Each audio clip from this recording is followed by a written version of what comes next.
Hey guys, gonna do a quick video. This one in regards to UFC 280. This will be the last one that I make in regards to it. So let's get right into it. The fight we're talking about in this video, Charles Oliveira versus Islam Makhachev. It's gonna be a tough one to predict, but I think I have my picks in. So let's go over the fighters. Islam Makhachev has won his last 10 in a row, leaving him unbeaten for the past 5 years or so.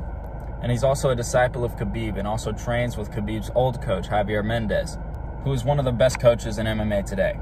His biggest win was over Dan Hooker. And aside from that, he hasn't had too many other big fights.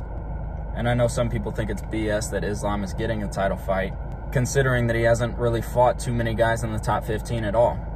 So there's a lot of people betting against Islam simply because they hate him for that.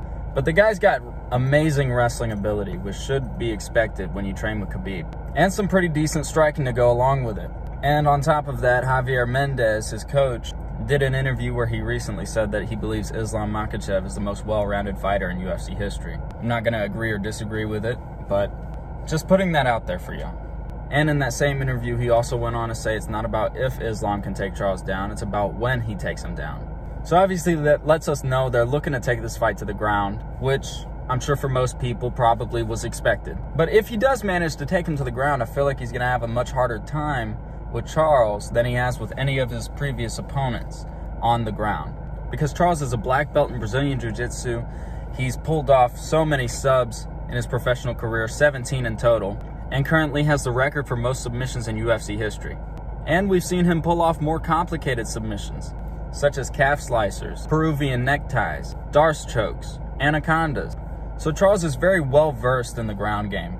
And he's definitely proven to be a threat at any aspect of being on the ground, whether he's on his back or if he's on top. And also, Charles has been kind of known to pretty much let you take him to the ground because he's that confident in his abilities on the ground. And he has every right to be. Charles has a more impressive resume than Islam does. While he does have more losses than Islam, he's got bigger fights than Islam. He's got bigger wins than Islam, with wins over guys like Jim Miller, Kevin Lee, Tony Ferguson, Dustin Poirier, Michael Chandler, Justin Gaethje. And there are more guys on that list. He's pretty much been fed to the wolves his entire UFC career, constantly being put up against the toughest guy at that time around his ranking. And Charles has won like his last 10 fights, or at least close to 10. And Charles is the current champ. While he did get stripped of the belt because he weighed in half a pound over against Justin Gaethje, I think most fans still look at him as the champ, and he's given us every reason to do so. So it's a very tough matchup for both of them. Definitely the biggest matchup for Islam so far in his career, and for sure the most important fight of his career. But you can't count Charles out. And I would go on to say that his biggest asset is probably his heart and determination to keep pushing forward no matter the adversity that stands in front of him. We've seen him take big shots that would have put away most guys, and he came back and won those fights against guys that everybody thought would beat Charles, or at least most people did. Now, we haven't seen Islam take too many big shots, and the one loss on his career, he was clipped by a big shot because he got overzealous in the striking. Now, I doubt he'll make that same mistake again against Charles, but I feel like we have enough reason to believe Charles has a stronger chin than Islam. And we know Charles has a lot of power. We heard Justin Gaethje say he's never felt power like Charles. And I think I would even go on to say that Charles probably has the stand-up advantage here.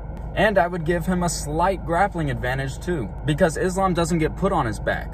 So we don't know how good his defensive wrestling skills are, although I'm sure they're pretty damn good. We still have yet to see it inside of a UFC octagon. We still have yet to see somebody make Islam Makhachev look vulnerable. But how many times have we seen Charles Oliveira look vulnerable? How many times have we seen Charles come back to win a fight in which he was made to look vulnerable in? A lot.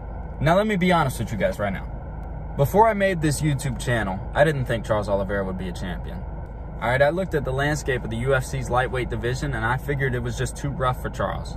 So I want to go back to about 2 years ago when he was getting ready to fight Tony Ferguson. I picked Tony to beat Charles because I was hoping that Tony had simply had a misstep when he fought Gaethje. And I think that's what a lot of other UFC fans were also hoping for. So I took Tony to win that fight. And Charles proved me wrong. He beat Tony. So then he went to fight for the UFC lightweight belt against Michael Chandler. And I thought Chandler would beat Charles. So I took Chandler to win that fight. And Charles proved me wrong. He beat Michael Chandler and won the belt. So then he goes to defend the belt against Dustin Poirier. And Dustin Poirier had been on such a roll, he had so much momentum on his side, that a lot of fans even went to start calling him the uncrowned king, myself included. So I picked Poirier to beat Charles. And Charles proved me wrong. Are you starting to catch the pattern here? So then Charles goes to defend the belt against Justin Gaethje, who's coached by one of, if not the best coach in MMA right now, Trevor Whitman. So I took Justin Gaethje to beat Charles. And once again, Charles proved me wrong. So if you're keeping score, for the past 2 years, I have picked against Charles Oliveira 4 times. And for the past 2 years, I have been proven wrong by Charles Oliveira 4 times. And I've refused to be proven wrong again. So for this fight, I'm going to be taking Charles Oliveira. And to be honest, I feel like he's going to get a submission. So yeah, for this fight, for the first time in like 2 years, I'm going to be taking Charles Oliveira to win it. I mean, he's so good at every single aspect of fighting. And he's got so much momentum on his side. Having beaten 4 guys that more than half of the fans thought he'd lose to, he's just on too much of a roll for me to count him out again. And he has proven far too dangerous in the grappling department to not think he can submit absolutely anybody in the world on any given night. And Islam Makhachev is no exception to that. So yeah, for this fight, I'm going to be taking Charles Oliveira. So yeah, hope you guys enjoy the fights. Hope you enjoyed the video. And hit like, subscribe, and all that.